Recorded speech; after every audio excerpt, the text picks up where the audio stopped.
जय श्री कृष्ण।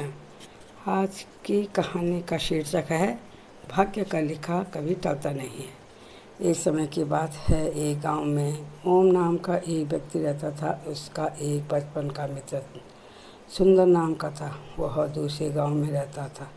एक दिन ओम को अपने दोस्त से मिलने की इच्छा हुई। सुंदर बचपन से ही गूंगा और एक पैर से लंगड़ा था।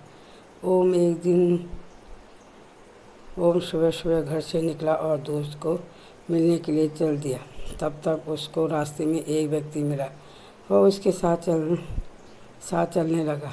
ओम ने उसका नाम पूछा तो उसने अपना नाम धर्मराज बता दिया।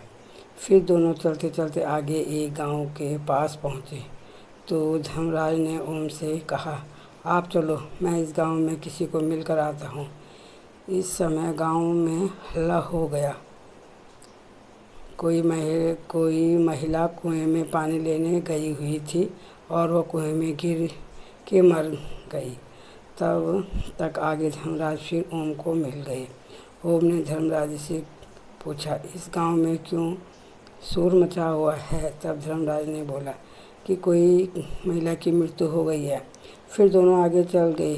चलते चलते बहुत थक गए थे। ओम ने बोला, सामने एक मंदिर दिखाई दे रहा है, वहीं पर जाकर कुछ खा लेते हैं और उसी में विश्राम कर लेते हैं। धर्मराज जी बोले, ठीक है, चलो रात वहीं बिताते। फिर सुबह होते ही थोड़ा आगे चले तो एक गांव फिर रास्ते में मिला। फिर धर्मराज जी ने कहा, तुम चलो आगे, मैं इस गांव में किसी को मिलकर आता हूँ। फिर जैसे ही धर्मराज जी गाँव में गया तो वहाँ शोर मचा हुआ था।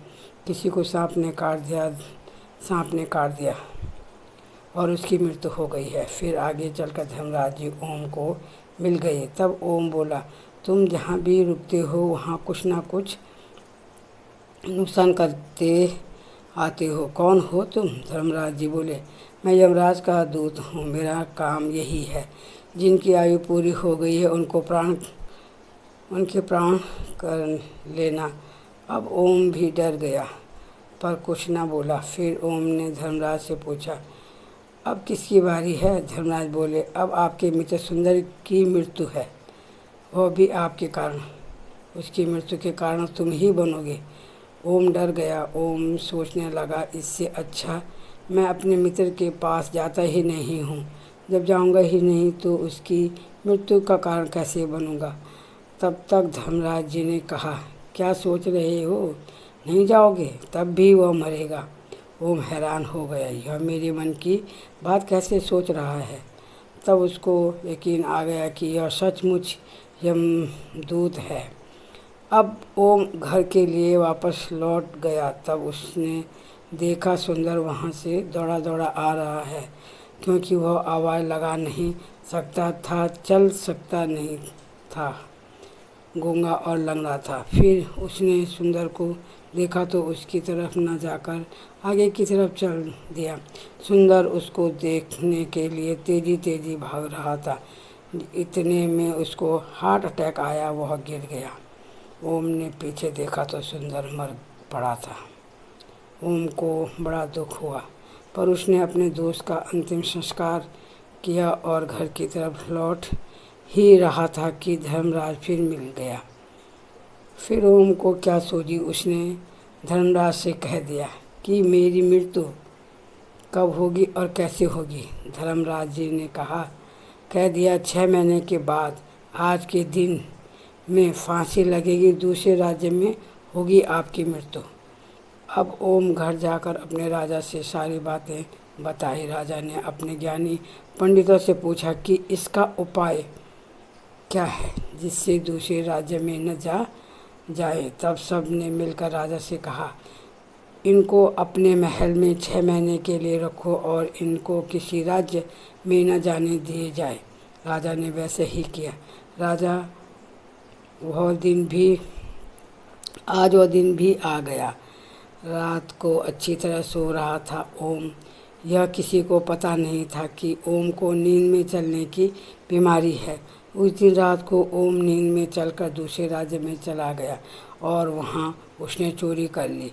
उस राज्य के पहरेदारों ने ओम को पकड़ लिया। उसको अपने राजा के पास ले गए। राजा ने चोरी के केस में फांसी की सज़ा सुना दी।